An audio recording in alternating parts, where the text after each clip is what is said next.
friendship causes pain. It's laughter and it's loving I disdain. I am a rock. I am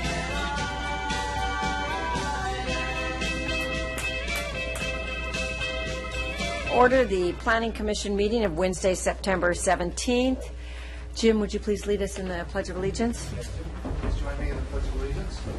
I pledge allegiance to the flag of the United States of America and to the republic for which it stands, one nation, under God, indivisible, with liberty and justice for all. Mr. Petches, if you please call the roll. Commissioner Ward? Here. Commissioner Eggleston? Here. Commissioner Brown? Here. Chair Darden? Here. Commissioner Crandall? Here. And Commissioner Rulin? Here. And Commissioner Smith is absent tonight. Okay, we have two sets of minutes to approve tonight. One is for the study session of September 3rd. Are there any changes or a motion for approval? A motion to approve. All in favor? Aye. Opposed? Okay, passes 6-0. All right, and then the second set would be the minutes from the Planning Commission meeting of September 3rd. And I have a couple changes. I don't know if anyone else does. Mary, I've typed these out. On the first item of the night, which was the Frontera item, when it right after Vice Chair Brown's comments, if you'd please. I'm sorry, I don't have the page number. Page 3. Okay, page 3. Chair Darden agreed with Vice Chair Brown and also said she felt that using Frontera as a drop-off area was dangerous due to the narrow shoulder. And then the second was on the Cabrillo project on page 8. And instead of, she also questioned, I think this made my, had insinuated the reverse opinion that I held, which actually was, while she felt that we need to look carefully at all parking strategies in the downtown, she did not have a concern at this time about the ability to round down the number of parking places, as it is a useful tool that enabled the applicant to propose a smaller structure that better fits the area. Does anybody else have any other changes? If not, if we could have a motion. I'll move to approve. Second. The corrections. All in favor? Aye. Opposed? Passes 6-0. All right. So that brings us to the public hearing portion of the evening. The public hearing process includes a staff presentation, a presentation by the applicant, not to exceed 10 minutes, and public testimony. To facilitate the meeting for all attendees, the public is asked to limit their individual presentations to 3 minutes. Following closure of the public hearing, the Planning Commission will respond to questions raised during the hearing, discuss the issues, and act upon the matter by motion. The first item on our agenda this evening is item A, 1041 Avenida Pico, Suite A, conditional use permit 14-303, Pure Barra Fitness. Amber Craig. Good Welcome. evening, Planning Commissioners. Amber Craig, Project Planner. As Chair Darden said, this is an application for Pure Barre. This is a group fitness facility, and I dare say we are on our way to becoming the fittest city in San Clemente, California, with all the group instructions we have. I think that's fantastic. So the project is located at 1041 Suite A at East Avenida Pico. The previous use here, I believe, was the Gymboree. That was a school facility. It was also had a conditional use permit for group instruction, but that time period had lapsed, and that CUP is no longer valid, which is why we have to apply for a new one. So the request tonight is to establish a group instruction facility within the Talega Courtyards 2 shopping center. The classes will be up to 20 people, and they will be held during the morning and evening hours. The proposed operation will be Monday through Friday, 6 a.m. to 11 a.m., and then in the afternoon or evening from 4 p.m. to 8 p.m. The applicant has said that they have a desire to hold classes on the weekends, most likely in the morning, or in the beginning it'll be in the morning from 6:30 to about 10, but because this is off-peak hours for the commercial center, we wanted to give them some flexibility, so we have it till 4 p.m. So when we look at group instruction facilities, there are typically two impacts that we have the most concern with, and that is noise and parking. So first we'll go over noise. This facility is proposing to have indoor amplified sound in the form of ambient music, which means that music will be played during the session at low levels so that way the instructor can still be heard in order to give instruction to the students.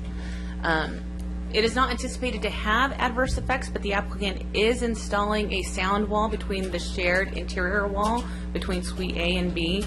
Suite B is actually vacant right now, but that way there will be no adverse effects to the incoming tenants as well.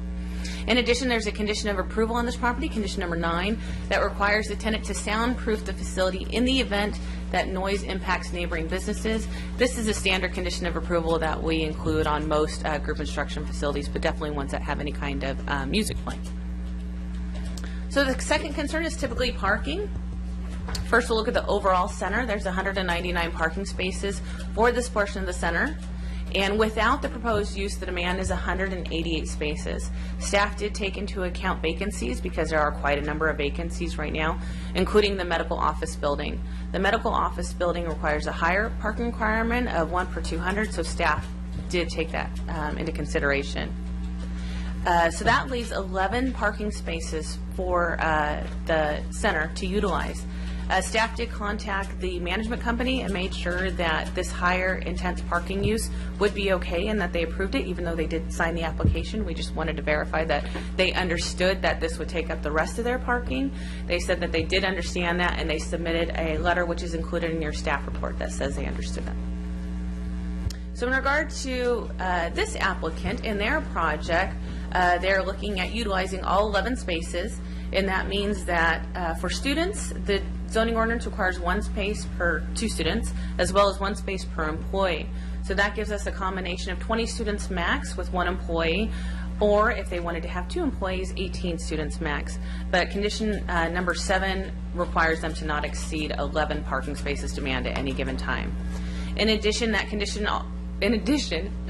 also requires 15 minutes between classes for transition, so students can come and go and not have an impact on the parking there. So that concludes staff's presentation. We feel that this project is a compatible use and is consistent with the Tillega specific plan as well as the general plan, and therefore staff's recommending approval of the project. And myself and the applicant are available to answer any questions. Any questions for staff? You're not going to ask your question about in-between classes? Well, no, 'cause she's already covered it. We've got 15 minutes. 15 minutes, but we had a exercise place that we approved before a use, and I thought we required longer than 15 minutes. And there may be a different scenario with that one. In this case, there is no shared parking requirements. So sometimes we'll look at shared uses in order to offset parking where it exceeds demand, but based on operating hours, there's no impact. Okay. But in this case, There's enough spaces, so. That's correct. Okay, it's true. Thank you. I think there was one place where we extended the time because the organizer was upstairs, and there was you had to go to a 3rd floor or something like that to get to it from the parking. Kehoe Building, I think when we did there was a Yeah, there was something, I can't remember. physical therapy type, whatever. And I'll add to that, staff did a parking analysis. We did site visits and found that the peak hours were during lunch where there are no classes being offered. And so even though it's not a mixed use as far as the application, it's not anticipated that this would ever have an impact on the existing parking because there should be ample parking available during their times. And I guess I got a comment on facilities like this with dressing rooms. There would be a need for a longer time between because there'll be an overlap with people changing, showering, and this does not have dressing rooms, I don't No, believe. it does not. No, it does There may be one little area, I think, back there that's called a fitting room or something. I don't know what it is, but I think the 15 minutes is probably adequate. But I believe that is a small, for the retail section, in order to try and close. I don't believe it's for actually changing. Any other questions for Amber? Would your applicant like to step forward? Yes. Okay.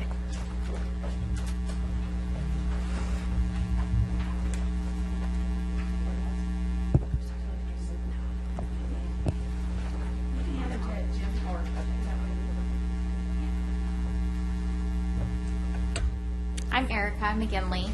This is my partner, Ann Sanders. We actually met. Erica, pull the microphone down a little bit towards you, would you? Can you hear me? Okay. We actually met through Pure Barre, so it's although it is a workout, it's also a sense of community and just a real wonderful lifestyle where you bring you meet people, you develop friendships, you become addicted to the workout, which is what we did. I've taken probably almost 700 classes at a studio in Irvine and taken, I think, a little over 700 classes. So it's something you become addicted to.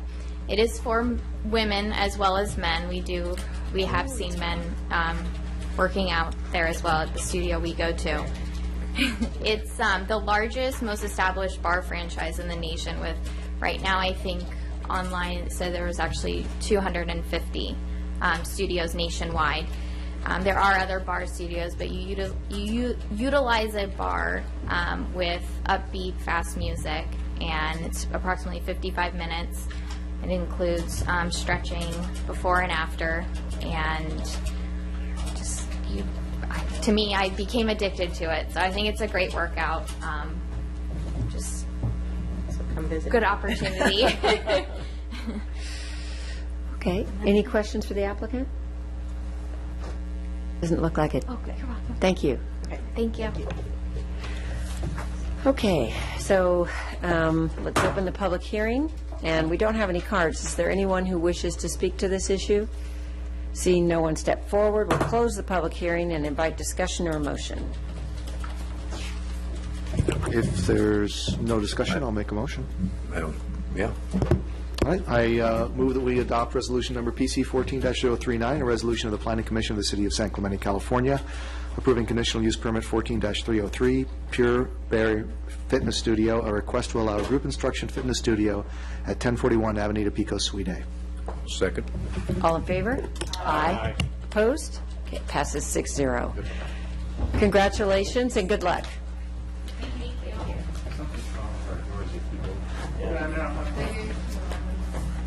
Maybe those are our phantom audience members.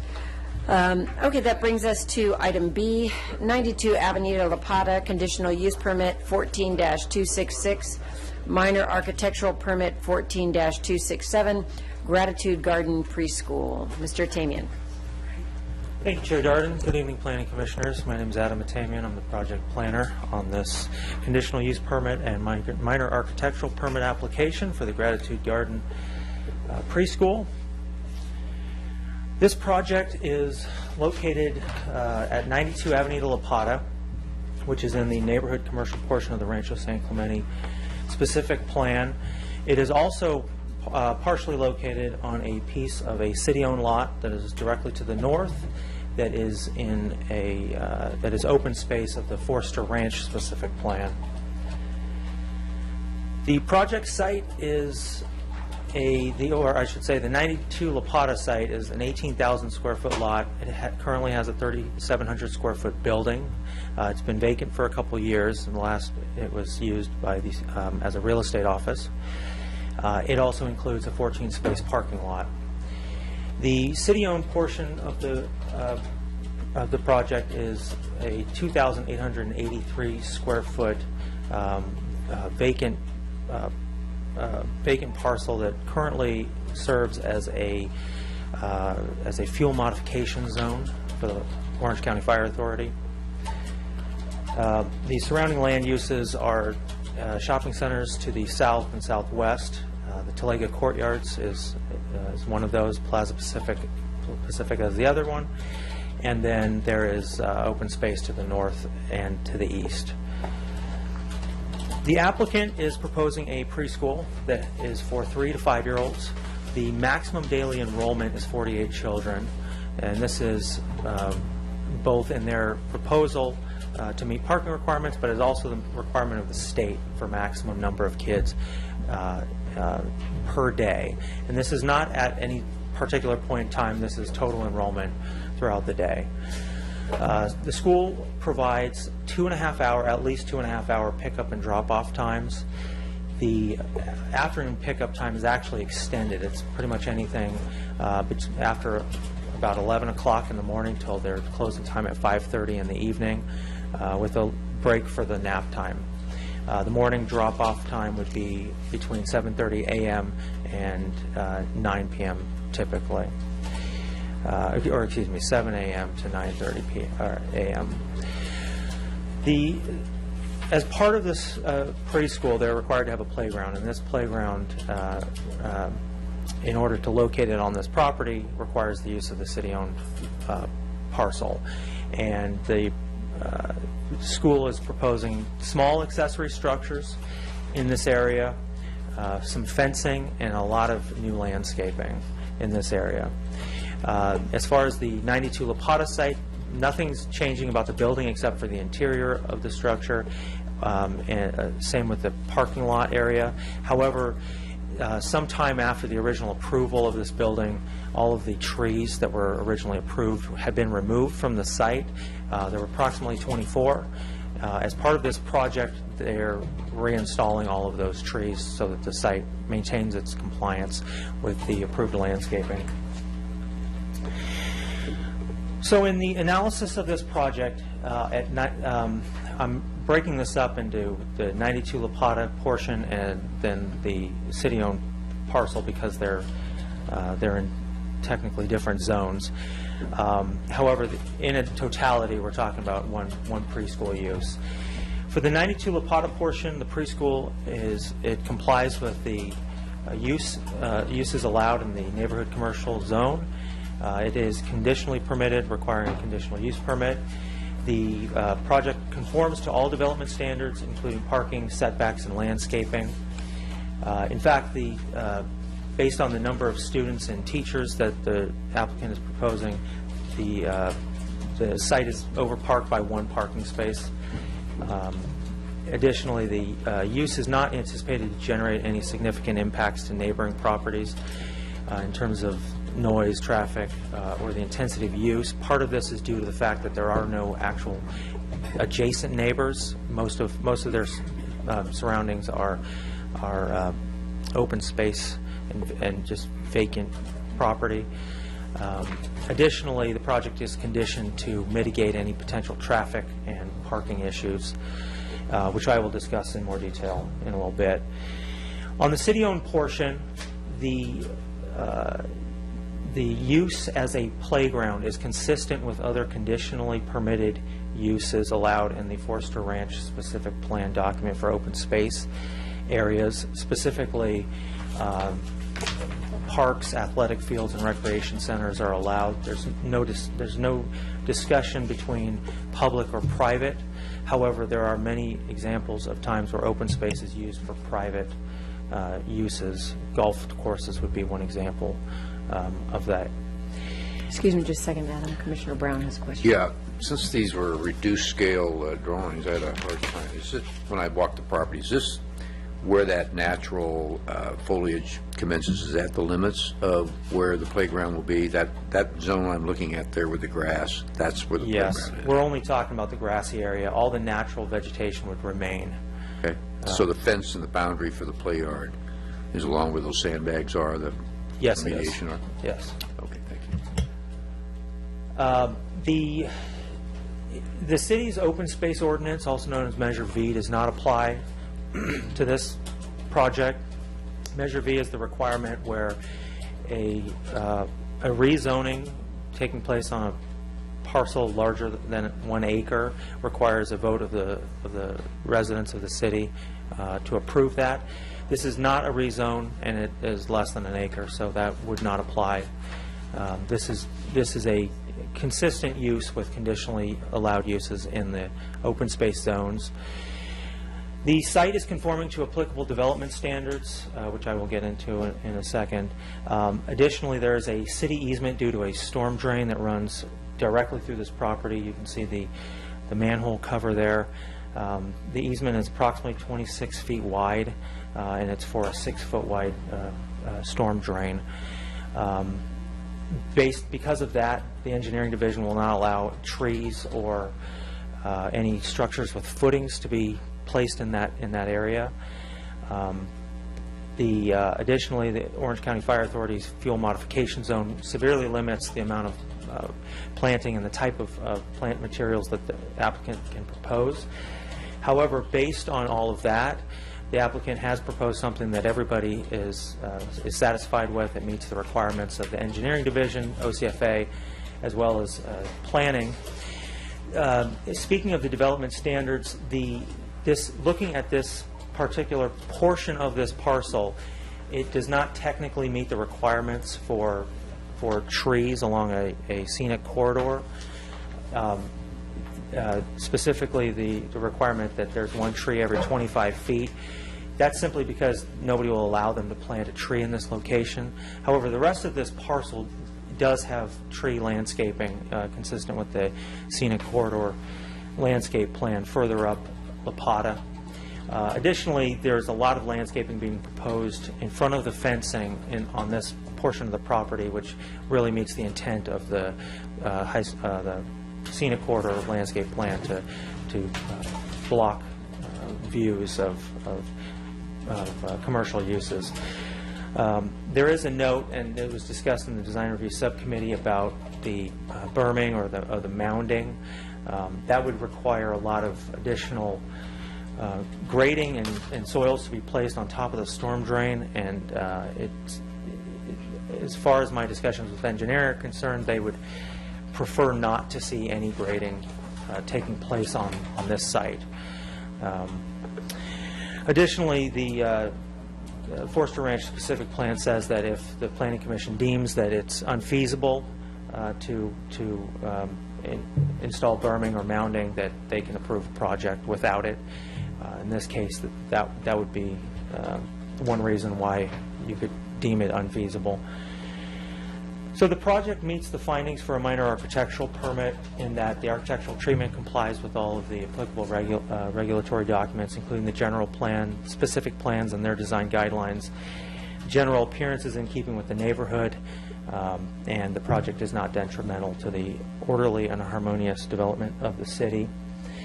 Findings for the conditional use permit required on both parcels for the playground and for the preschool are met in that the uses are both allowed as conditionally permitted uses in both specific plans. The sites are suitable for the proposed use, again, because it complies with the general plan and the development standards, including parking, and the use is consistent with the intent of the zone and is compatible with the other surrounding uses. Some of the discussion on this project had to do with parking and circulation and traffic, and so this project does contain a couple special conditions of approval. One is that, and probably the most important one for the applicants, is that they're required to obtain a land lease from the City Council.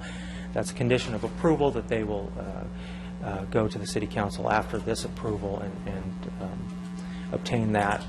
And then in order to mitigate potential impacts to neighbors, specifically dealing with traffic and parking, staff is recommending that occupancy be limited to maintain that no more than 14 spaces be used at any time. And that would be a combination of children and teachers. And additionally, we're restricting that no more than 24 students should be dropped off and picked up within any 30-minute period. This is a condition of approval that has been placed on other preschools, and as far as my research has shown, no issues have arisen from that. With a preschool use, we're not anticipating it to be a normal school. No children are able to be dropped off in the sense that they get out of the car and walk. Every child has to be walked in by their parents, so everybody has to park. With such a long window, we're anticipating that it's going to be spread out throughout the day, but we feel that limiting how many students can be dropped off at any point in time would just further help mitigate those impacts. And then another condition of approval is added, number 15, where the applicants are responsible for alleviating parking and traffic problems. This is another sort of FYI condition. The conditional use permit, as far as the zoning ordinance is concerned, is able to be called up by the city for review. The planning commission can review it down the line, and if they find that they're not complying with their conditions of approval, we can revoke or potentially modify the use. However, this is just just letting them know that the onus is on them to maintain this use in a satisfactory way. So with that, staff recommends approval of conditional use permit 14-266 and minor architectural permit 14-267, Gratitude Garden Preschool, as conditioned.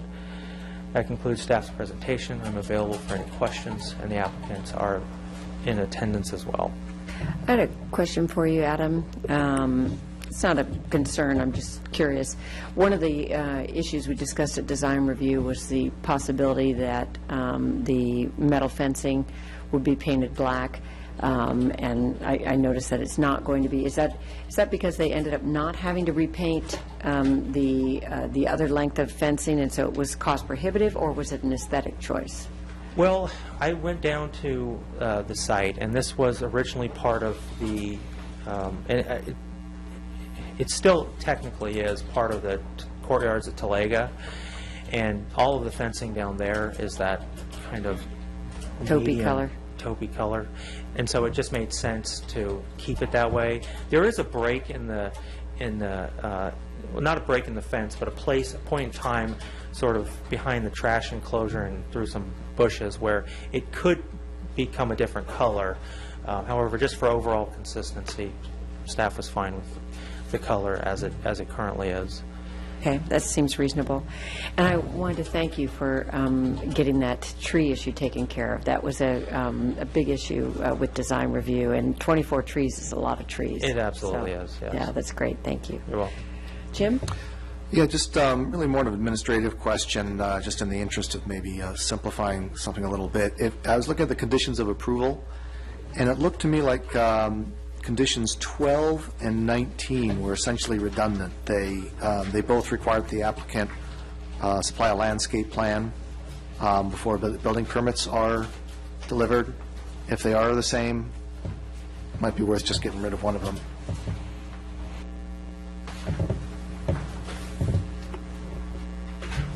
List to keep track of.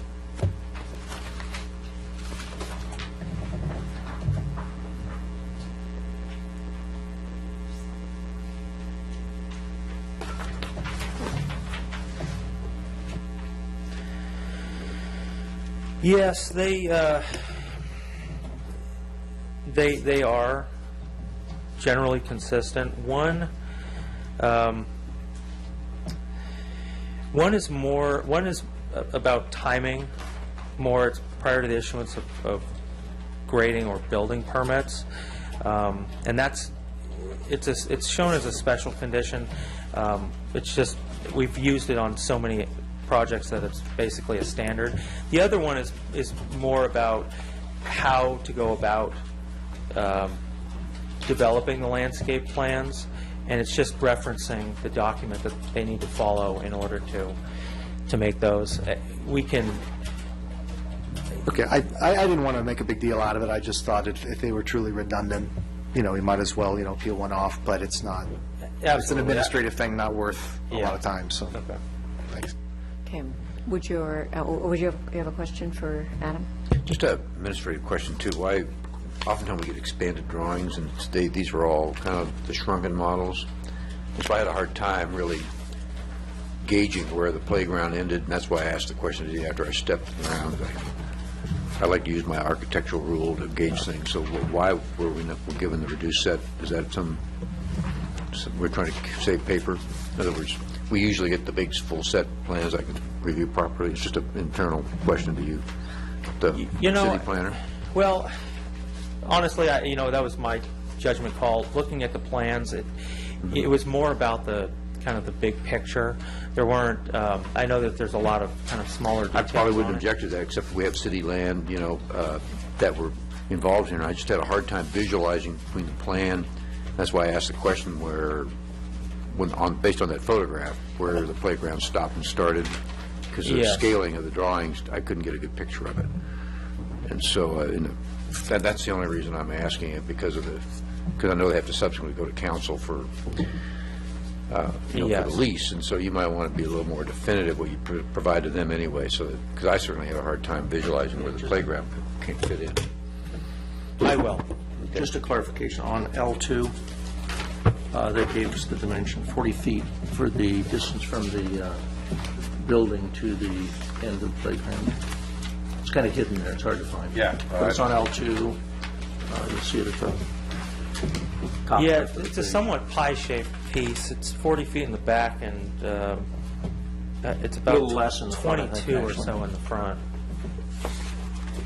It's hard to find. And Commissioner Brown, just for future note, we apologize first, but if you ever notice a problem like that and you I'll give can't you a read the call plans, right give us a on. call. We'll make sure we get you when we can. I just had a hard time visualizing when I walked the property and looked at the map. Like, is that all going to fit into one area? Oh, you're absolutely right. So, Good comment. okay, thank you. Okay, any other questions for Adam? If not, is your applicant here and would they like to speak?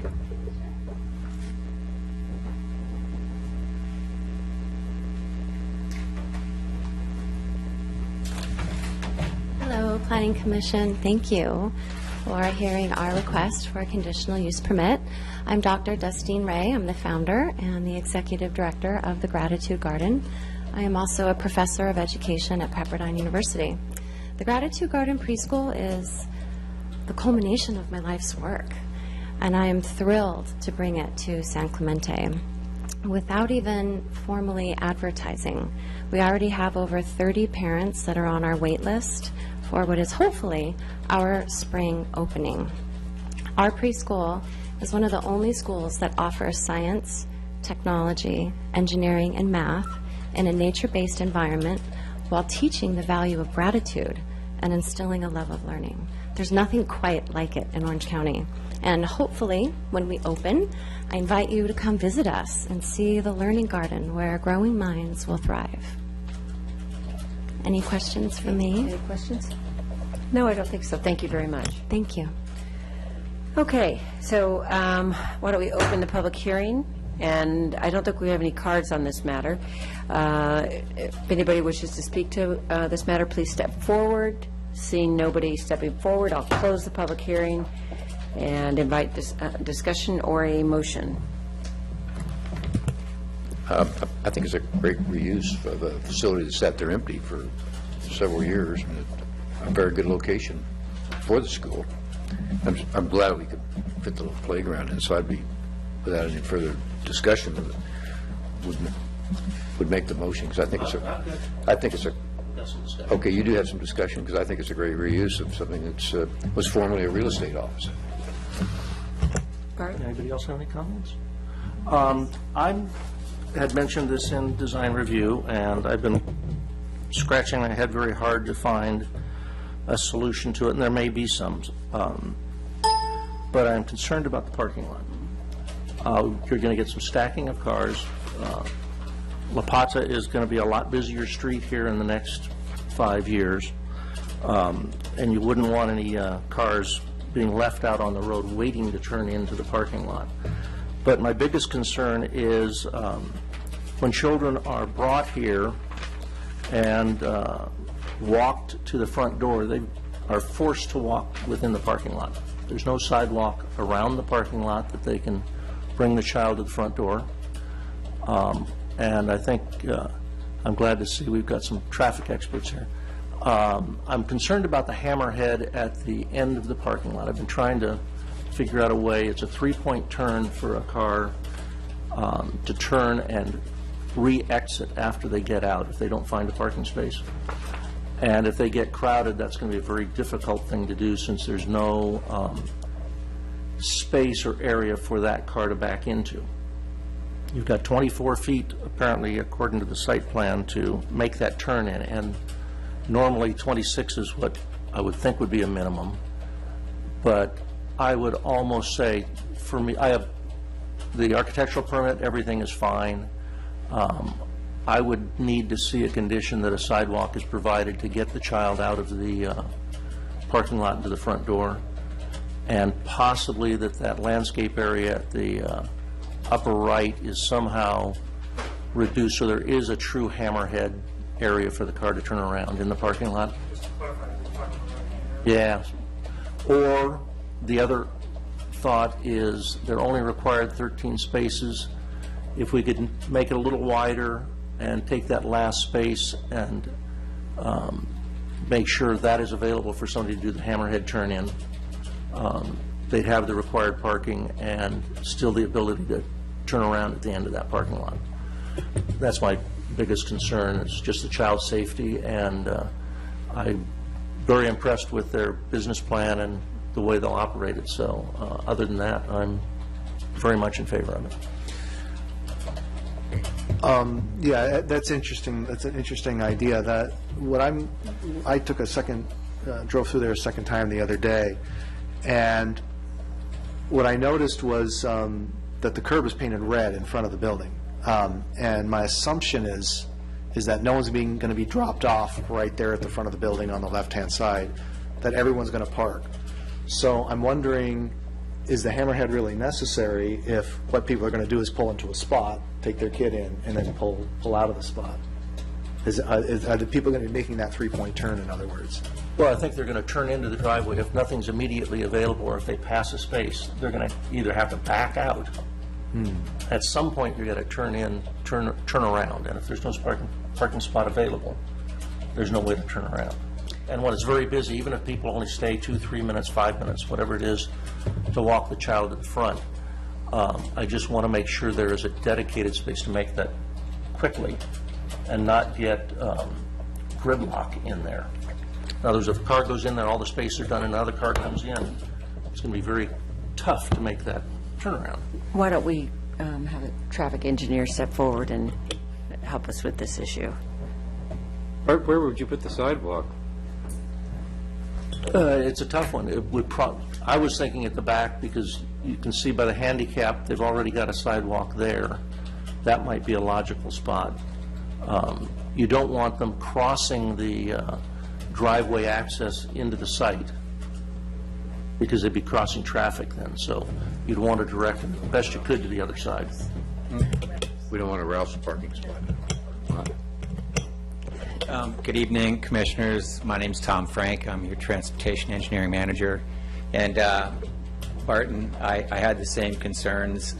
Sounds like a great use for that property, and when I looked at the parking lot and the configuration, it's not ideal. I also learned that you talked about possibly connecting through to the other driveway to create more of a flow to the parking lot, which would be great, but I understand that it would be very expensive if it could all be done. So the real question is how many people will be showing up to the lot or to the property at one time, and I don't know that, and so I don't really have a magic solution for you. I think the conditions which planning placed or staff is recommending try and address the congestion issue, and of course we definitely don't want cars stacking back onto La Pata, especially once it's opened going to San Juan Capistrano. I'm not sure, it's really a balancing act if you really want to provide a dedicated parking spot to facilitate a better turnaround movement, because then you're eliminating that parking spot, which would help with the... That's why I thought that the planting area could be used without losing a parking spot, and then it would be at the end.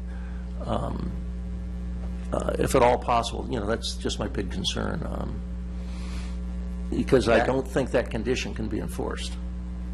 Right, yeah, that was our question too, is like, it would have to come back to you, and then you'd have to revoke conditional use permit, which is pretty painful. Yeah. But that's not really what would happen. If something like that were to happen where there actually was a problem with, the biggest issue would be, I think, when the traffic potentially would be backing up on the street because there'd be so many people there at once. First thing we would do, the Community Development Department and Director would be working with the applicant to find a solution to stop the problem. And only at the very last resort will we ever consider revoking a use permit. And typically, if problems do occur when we work with the applicant, it may require what you're talking about, the hammerhead, or maybe even a more expensive solution with the driveway. But anyway, we don't jump to taking a planning commission, to try and resolve the issue. And typically, if the issue is serious, they're going to want to resolve the issue just as much as we are.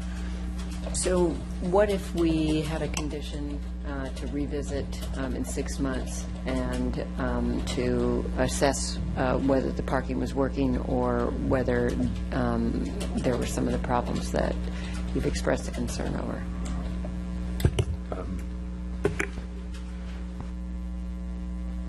I think as far as the hammerhead, I could probably accept that. I'd still require, I think, The sidewalk. the access for the kids so they don't have to walk through the parking lot and across the driveway. Modify condition 15 then with requirements? Maybe so. Because in there is the preschool officers will just pick up or other best management practices as determined by the city planner, which, with words like, which could include, a hammerhead provisions or some of the other wording you're concerned, and the sidewalk that you have in mind there, Bart. I don't know. Tom, what do you think about the sidewalk and placement of a sidewalk? I was trying to envision where you'd put the sidewalk. I think at the top, basically in that landscaping, right to the handicap ramp from the handicap parking. Just extending it this way. It'd have to be held back 2 feet because we got a 2-foot toe over of the, Yeah, the Zach was saying curbs, that the tire there's stop. maybe overhanging stalls. Takes care of some of your trees. But Right, so it'd have to be 2 feet behind the curb to start it. Right. well, what about the cars that are parked facing the street? They're not going to be able to use the sidewalk. The only thing I could say there is the 3 parking spaces for employees, which will probably be more cars, should use that side.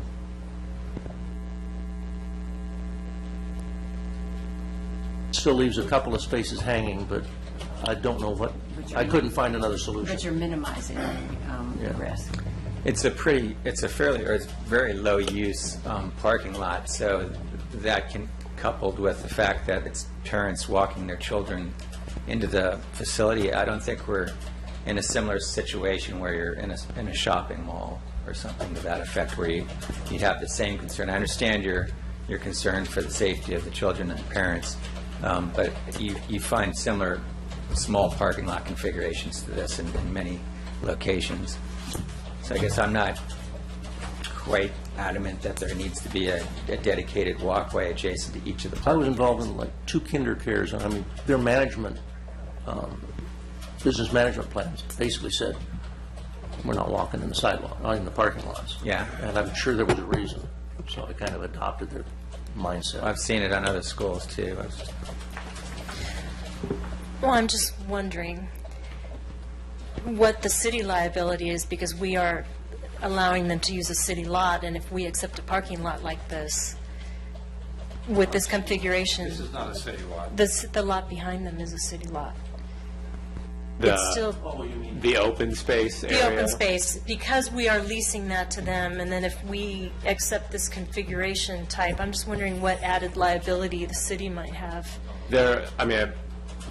With regards to the parking lot, that's not really going to be a city issue. With regards to liability related to the open space portion, that'll be addressed in the lease. There'll be indemnification, insurance requirements, et cetera. So from a liability perspective, I'm not particularly worried about this, but nonetheless, it's within your purview, because it is a public safety issue, to figure out how you believe it should be addressed. Tom, I'm not clear, is there room for a sidewalk on that far side after you have the 2-foot setback for the overhang for the cars? Zach, have you looked at that spacing? I personally haven't studied whether there'd be room or if a sidewalk could be designed in that space. Well, the existing walk there is 6 foot 2 inches wide. You see on the plan? So if you extended that over, it looks like you could get almost all the way. At some point, you would run into a too narrow of a situation. That would allow a 4-foot. Yeah. 4-foot sidewalk and 2-foot. Right, 2-foot overhang. Right. Overhang, and that'd be plenty, I think, for this. Right. And I would be more than happy with doing that. And would we lose any trees as a result of putting the sidewalk down? I would say let's not lose them, let's just relocate them. back behind. That's, I mean, that works for me, but, yeah. From what I can tell, you would probably lose one of those. One? Well, safety for the kids is more important than one tree. but- Yeah. And there's the root ball too, so you have to consider that. But I would support the project with the sidewalk and the fact that we'll revisit it and that they will be responsible for resolving any traffic issues that may arise. Yeah, that's what I think covered with Yeah. 15 right now. No, I'm good with those. Could we make a request that when the kids are dropped off, it be staggered even more according to how many cars and not how many students? Wouldn't that help somewhat? But I don't know how you'd ever enforce it. It's a great thought, and I just don't know how it could be. It would stop the parking lot being completely full and a bunch of people coming in. Yeah, but if somebody comes in 4 minutes early, and what are they going to do? With I gotta- right turn only, they have to go all the way around Tolega and come back and go north on I have a Lahana couple- again. couple of- Just because I have 2 toddlers. Okay, that would be helpful, your insight. Also, those are not planted trees yet, so thank you. My kids have gone to 2 different preschools, and the first one, they had a drop-off time that started at a little before 7 in the morning, and the classes didn't start till around 8 o'clock. And that one, I experienced a lot less traffic, because people were dropping off mostly based on their work schedule. So the people that worked earlier dropped their kids off right at 7, the ones that didn't work dropped them off closer to 8. And then the second one was you weren't allowed to do that, and everybody had to they couldn't get into the class till 10 minutes before. That one, there was a concentrated traffic issue. So this one, I think, has, a 2-hour? 2.5-hour time limit. So I think that's going to help a lot. And then maybe through their own management, they could work with the parents to try and stagger the drop-offs, especially if it becomes a problem. That's what makes me feel a little bit better about the condition of approval. That would be the first route that we would take with them if it turns out to be a problem. I think what Commissioner Brandon will we're all just kind of sensitive to the Rouse parking lot. We've already had a fatality down there, and so obviously this is a different location, but there's a potential there. So am I hearing that there's support for the sidewalk on that side and perhaps a suggestion that employees park on the far side to minimize the number of parent vehicles parking on that side? And then a condition of approval that suggests it be evaluated in 6 months, and also a condition of approval saying that if it's a problem, that they have to mitigate the issue. Is that the suggestion? I think that's already covered in 15. So that's covered in 15. That's 15. Number 15, Barb. So would that meet with the commission's approval if we? For this 6-month review, would that be 6 months from occupancy? Yes. Yeah. So hopefully it would be this time next fall. If it would be Hopefully okay they'll with be able to Planning open in the spring. Commission, the applicants have a couple questions on the sidewalk that they would like to ask you. I would like to know, is the commission proposing a sidewalk to extend right here? Yes. This area has a very steep drop-off. Looks flat from this map, but as soon as you get beyond maybe a foot or two from this edge, it starts going down very steeply into a grade. So it would be very difficult to put a sidewalk there.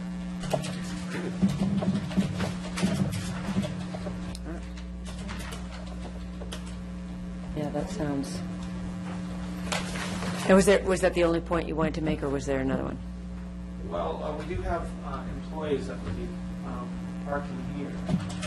So. Couldn't they park on the Lapata side? Park here? Mm-hmm. They could, but we were thinking that since these parking spots would be close to this area when kids can walk, they could walk this way. Well, our concern is taking the kids across the entrance point of your site.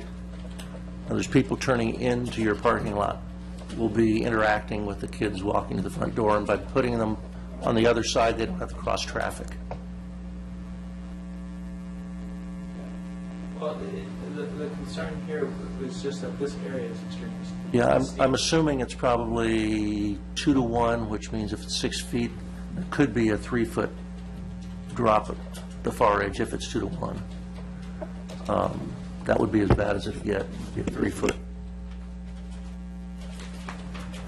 If it started right at the back of curb. If there's a level and it rolls off, it may not even be that bad. Can't the land be reconfigured and graded? It's probably too small an area to grade. It would require probably a retaining curb of some sort. It can be done then. Oh, it can certainly be Well, done. then it- Or you could do something like, what we do for some of our trails, is some kind of a wood structure to bridge over it. Any kind of pedestrian access across. Yeah, something like a wood structure may be a little less expensive for them, but Hi, again. Respectfully, I've worked at a lot of schools, and the schools that I have been at, we have not had a special sidewalk for children to walk. I've taught in Long Beach Unified School District, I've taught at private schools, independent schools. It has not been an issue, and I appreciate that there is a concern for that. However, we don't own this building, we are leasing it. And if we owned it, it would be no problem putting in a sidewalk. We have a very short-term lease on this building. So to put in a sidewalk could actually be a financial deal breaker for us. And I don't see how that would be a safety concern, walking the children through the parking lot. It never has been for any school that I have taught at or been a director at.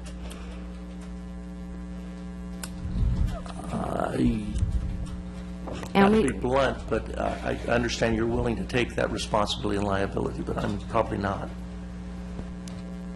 And if I couldn't get them off the parking lot, that would be tough for me to approve. It's because it's an entrance. The driveway is an entrance, and you're crossing that. That's the reason. Not necessarily walking through a lot, but it's an entrance, and it's going to be a very busy street, like you said, even busier because La Pata is opening now and connecting to San Juan Capistrano. Yeah. So people might turn in there fast, and if there is a child and a parent right there trying to cross, they might get hit. So that's what we're concerned about. Yeah, Giving them the is- option of not being in that pathway. And of the you know, driveway. if we approve it with that option, I would think your landlord wants to rent. It's been vacant a long time. He doesn't at all. He has no motivation, quite honestly. And we tried to buy the building, and he would not sell it to us. And he said it will sit vacant. He has no motivation. Well, No. I think health and safety is our major concern, and I agree with you, Bart.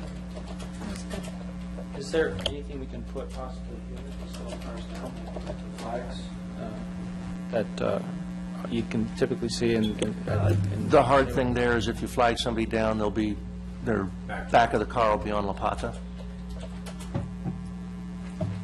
So you really got to get them off La Pata quickly, so that means you're going to go all the way, at least 20 foot into the site, if not a little further, to get off of La Pata. And that's right where you'd be crossing the kids to the front. And I think Jim had a good idea. There may be alternatives to how to build that sidewalk that might be economical. It doesn't necessarily have to be concrete. It could be a deck kind of material. Well, then, with wood or anything that's not, it can't be flammable, because then we run into Orange County Fire. It could be a Trek decking or one of the hard materials other than wood. And then even the other part could be a DG, so that saves Yeah, cost. where it doesn't have to be. Yeah, certainly decomposed granite. And I think staff can work with you on that. I think we can, if we put that in, that some sort of walking surface would be there for the safety, and staff can resolve it, that would be acceptable, I think. Yeah, and I think to to add on to what Commissioner Ward was saying. I think part of it is that it's a very busy street, and people are pulling in to drop off. I think recent experience we've had with parking lots where people are spending a brief period of time inside the facility, and then are coming right back out and going back out. So there's very rapid turnaround of the traffic. We've found that there's a lot of congestion, and recently there was a fatality in a parking lot that seemed like it would be very safe. But those issues make it a concern. So. That was an adult and couldn't get out of the way. So, and I think he was walking the child. Yes, he was walking. And the child was okay, but he was not. walking a child, and the child witnessed his death. I think we all have a worry about the kids' safety. So obviously, there'll be a lot of kids here, and it is a major street coming across. But I'm going to play the devil's advocate just for a minute, just to see, because I know the applicant has jumped through an awful lot of hoops with an awful lot of organizations, and if we can avoid having jumped through one more. We all have a kind of a concern and a fear for the children's safety and walk across the parking lot. But does a fear of it equate to the actuality of increased danger? They'll all be walking with a parent. There may be ways, I'm just playing devil's advocate here, there may be ways to add striping to the parking lot to indicate a safe path in the parking lot itself for a parent to escort their child in along the well, I wouldn't want to do it a crosswalk across there. I'm thinking, where they would walk on the outside of that would be what, the eastern side of the spaces? I mean, something like that. And I'm just putting it out there as one possible idea that might serve our purposes, but save the applicant some money. I'm kind of, I have a concern too, now that Bart has brought it up, about children walking across there from the busy street, but maybe a sidewalk isn't the only solution to the problem. What if we conditioned it that the applicant would work with staff to add a safer path of travel, and staff would work with them to find the best solution? That might be a little better. Maybe that would be the sidewalk, maybe it wouldn't be, but just to say, the children have to have a safe path that doesn't cross that entrance, and then we can let them. Another anecdotal piece of information, and Tom, you could back me up on this maybe. I know from walking my kids that the people that you have to worry about most are the people backing out. I was going to say the same thing. And the other thing is, because you're dealing with parents coming into those, I frankly think that they're going to be a lot more careful than most people when they pull in. They do rush to work. Watch when we had to have the crossing guards for the schools? The parents were not being careful. No. That's why we added the crossing guards. So that I'm somewhat concerned about. Well, so if we conditioned it, I think Julia, staff would. I think you have a good proposal condition there that. Other than designing from the dais. Because of Commissioner Rulin's what if, devil's advocate, to condition it that staff, city engineering, traffic, everybody ensure that the applicant provides a safe path of travel. Can you live with that, Bart? That's my intention, to get a Just safe like- path of travel. Okay, however so, it can be accomplished. just let's let them work it. And whatever solution they come up with is something that we would also be reviewing in 6 months. That would be 6 part of our months after 6-month opening. review, so we could see how well that worked. Ajit, what is our liability if we're figuring out what the safe path of travel is rather than having them come up with, private engineering? Well, no matter what, they've already come up with some sort of path. You're approving it regardless. So whether it's one that we tell them, go ahead and talk to city staff more about it, and then city staff can approve it, either way, it's your approval. There's no monetary liability for a city for approving a permit, for instance, which is what we'd be doing here. Well, isn't there one that we just experienced with Ralph's? Isn't there some sort of litigation on that? I'm not aware of that one yet, but generally speaking, the government code provides a monetary immunity for the approval or rejection of a permit.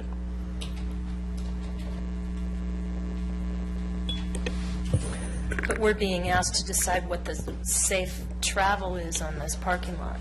That was my concern. So that doesn't change that. We do that all the time. That's what you do in approving any permit, though, that has any sort of design that accompanies it, is you're doing it based on your belief that it's in keeping with the public health, safety, and welfare. So every time you do that, it's that same concern. Sometimes it's a little more pronounced in situations like this than in others.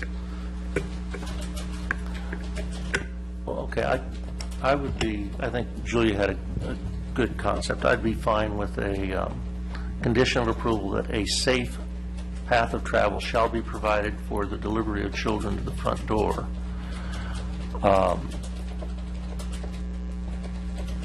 And it shall not be in the driveway.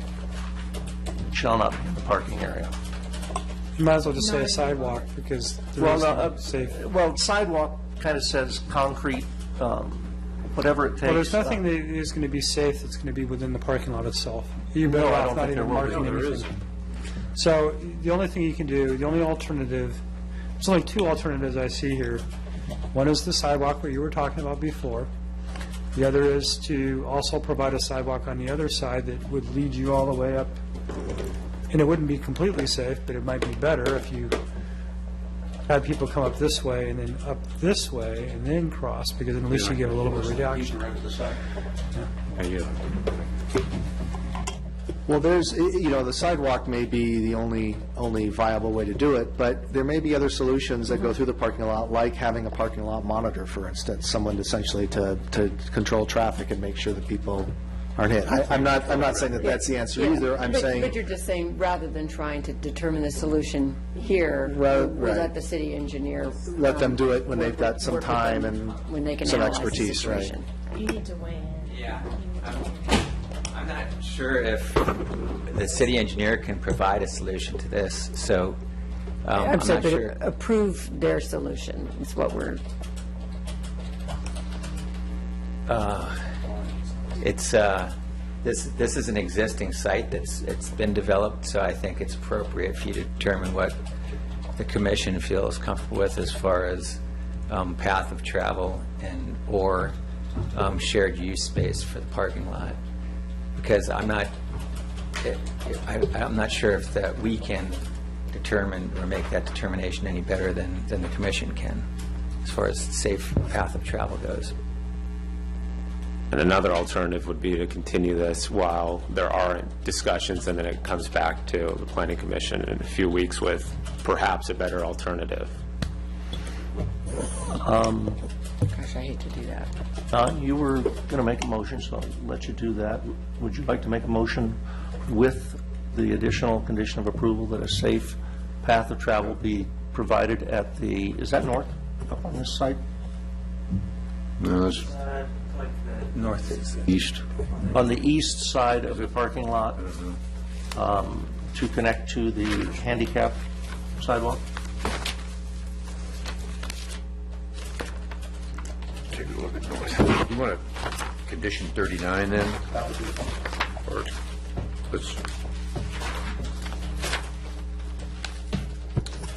let's put the words out there. Let's work on the condition 39 right now. Okay, Bart? Applicant will, Jim? Route of travel shall be designed and provided by the applicant on the north, or on the east side of the parking lot connected to the handicap sidewalk. Can it be a requirement? I'm sorry. Do we want to be that, Prescriptive? descriptive and precise? I'm just wondering, we want them to, I mean, it's a tough solution, tough thing to have a solution to, but I just worry about us coming up with a solution and costing them money. I also imagine that there will be people who don't use the sidewalk because it's kind of hidden by a row of cars and everything. It's going to be unfortunate, but we also don't want to do something that is expensive and well-intentioned but useless or not well used. But I think we've done our job if we provide a safe route. Yes, and I think we should say there should be a safe route, but what that safe route is, it's like landscaping. We say that it has to be good landscaping, but we don't necessarily define everything. Let me try this on the city planner here, if I could interject. Condition 39, applicant will provide a safe path of travel from the parking lot to the school entrance. Just fairly simple, global. Is that? No. I'm going to throw that out there. It needs to avoid the parking lot. Needs to avoid the parking lot. I just don't. It needs to avoid the parking lot, otherwise I'm. And I wanted to add, why can't we make it a condition, this is a preschool, that the parents actually use that is the route to go into that school? Why can't you? You can't It's a enforce, school. you can't enforce. There is one thing we could do. What? On applying, we've done this, I think, on other businesses, that they provide education to their applicants and the users in the way of just a little brochure or whatever, telling them the safest way to drop off their kids and the route to the front door. Absolutely. I think that would be a good addition.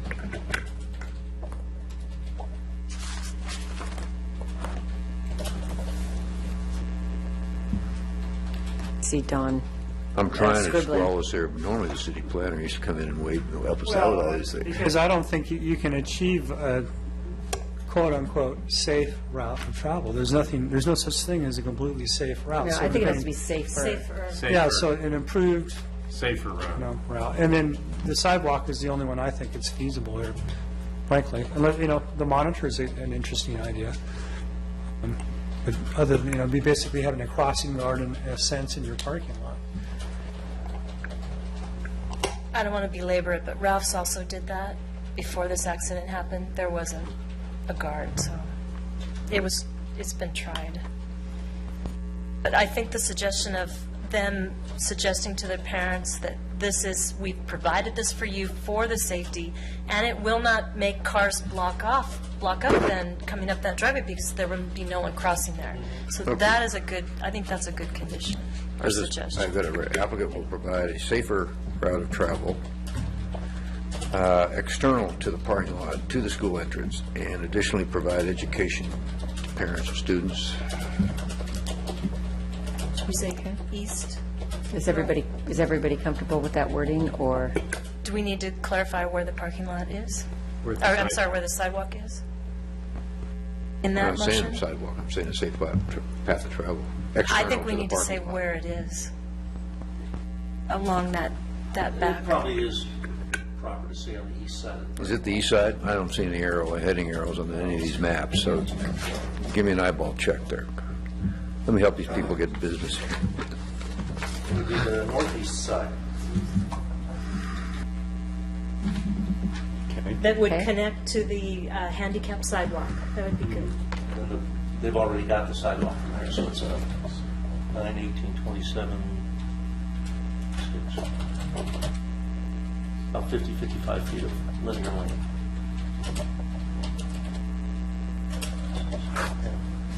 And when does this need to be provided?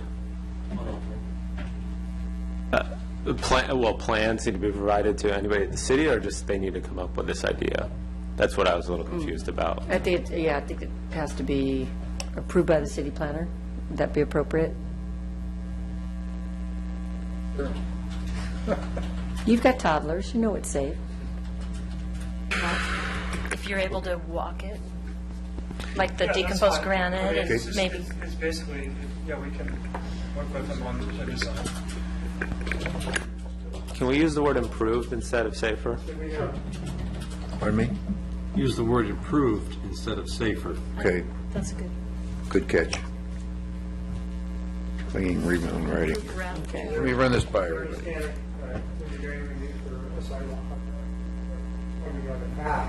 No, because you call it a path of travel to the building, and you actually need a path between cars. Similar to all parking lots, you don't have a path between every single car. You have to walk between the cars. Yeah, so it's an approved path along the Eastern Road. You want to try your language out, Don? Improved and preferred path? The applicant will provide an improved path of travel on the northeast side of the parking lot to the school entrance, utilizing the handicapped sidewalk in existence. Subject plan will be subject approval by the city planner. Additionally, the applicant will provide education to the parents of the students. This is getting garbled, but... Does that work for everybody? Yep. Okay. All right, how about a motion? Okay. Approve resolution PC 14038, a resolution of the Planning Commission of the City of San Clemente, California, approving conditional use permit 14266 minor architectural permit 14267 Gratitude Gardens preschool, allowing the new preschool with a playground located on adjacent city-owned property located at 92 Avenida La Plata with addition of condition number 39. The applicant will provide an improved path of travel on the northeast side of the lot, external to the parking lot, utilizing the existing handicap parking lot to the school. Subject path of travel will be subject to approval by the city planner. Additionally, the applicant will provide education to the parents of the students on arrival and drop off to the school. Second. All in favor? Aye. Opposed? Okay, passes 6-0. I'm sorry, I know that's another burden on you, but I think we all felt that it was very important for the safety of the children. So good luck, and we think it'll be a wonderful addition to the community. Okay, so that brings us to 8C, which is zoning amendment 14-101, non-conforming ordinance amendment. Madam Chair, after this item was noticed, it was determined that additional time was necessary to address some additional issues that were raised, and at this time, staff is recommending the item be allowed to be, or actually be tabled and renoticed for any future consideration. Okay, so we need a motion. I'll move that we... Still a public hearing item. Oh, it is, so we still open the public hearing? Yes. Okay, all right. So we'll open the public hearing, and Mary, could you hand me the cards? Thank you. Okay. Now, see, I just can't get it right. It's only been 6 or 7 times. Alex Maniscalco? Maniscalco. All right, I apologize. There's actually, after that, Eric Anderson. Alex Maniscalco from the Lofton firm, representing Capistrano Shores. Honorable members of the Planning Commission, we weren't informed directly that the hearing would be tabled, but we appreciate that we understand that staff may be revising the proposed language based on our past comments. Reason for us to stop in today, we're concerned slightly that the city staff may be holding from approvals, though pending this amendment. Just to summarize our concerns with the ordinance, the last draft we saw was March 19th of 2014, had an arbitrary limit on square footage for replacement of mobile homes. It was either proposed as a same size replacement or an actual square footage based on a 10% allowance. Restrictions like that have been held to be invalid or preempted by the Mobile Home Parks Act. We explained before that state has a comprehensive regulatory regime. Mobile Home Parks Act is adopted and charges housing community development with making uniform regulations for all mobile home parks throughout the state. That's Title 25. Title 25 specifically sets what's called a 75% lot coverage limit, meaning total number of structures on a lot cannot exceed 75% of the total lot size. And Title 25 has a setback requirement, so it gives, depending on space from the neighboring home or depending on space from the lot line, between 3 and 7 feet with allowances and an exception process with the state. The state has thoroughly regulated where and how and what size of mobile home you can put on a mobile home space. Our concern is when the city adds an additional layer on that, and that's the reason why those preempted statutes even get challenged. It creates an added layer of complexity, impacts what people can replace, what kind of homes people can bring in, literally affects the movement of mobile homes in the state. Our concern, and we hope that staff is considering and addressing that language and just having the non-conforming use ordinance reference Title 25, which we believe would clear all the conditions, clear all the concerns, and allow for an orderly legal way of regulating the home replacement. Going back to our concern about delay, though, we're stuck. Title 25 specifically allows for a 10-day period, 10 working days for issuance of a mobile home replacement permit. It's under 1020.1 of Title 25. We're concerned that staff may be holding from issuing permits, waiting for this amendment. And we would first have to defer to the city attorney and refer to the city attorney. But our understanding is when a preempted statute is preempted by operation of law, you don't have to worry about exposure from disregarding the preempted statute. It's just invalid by operation of law. So we were hoping that the city attorney could encourage staff or assuage any concerns that they can issue permits even without the revised non-conforming use ordinance, without causing further injury to our residents. Thank you. Mr. Anderson? Thank you for your time. First, I'd like to voice our appreciation. I'm the park manager for Capistrano Shores, just so everyone knows. I'd like to voice our appreciation for the collaboration we recently received from the city on certain urgent health and safety approvals. We hope and expect that related applications will continue to be approved as well. Second, I'm here tonight to echo the concerns of our attorney. Many homeowners in Capistrano Shores have been prevented from replacing their homes, which is obviously causing injury to them and delays. Both HCD, State of California, and our attorneys have said the city is applying its non-conforming use ordinance unlawfully, and we hope that the city will promptly correct any preempted ordinances like the non-conforming use ordinance, but note they should not hold up current applications and approvals in anticipation of that correction. We have met briefly with city officials on this matter and would greatly appreciate for that dialogue to continue. But again, we expect that the city will process these applications without regard for its non-conforming use ordinance, as it is invalid as applied to mobile home park permits within Capistrano Shores. So that's it. Thank you. Thank you. Okay, seeing no one else in our audience, we'll close the public hearing. And Ashik, is there anything you want to say? Okay. I don't have any comment. Okay.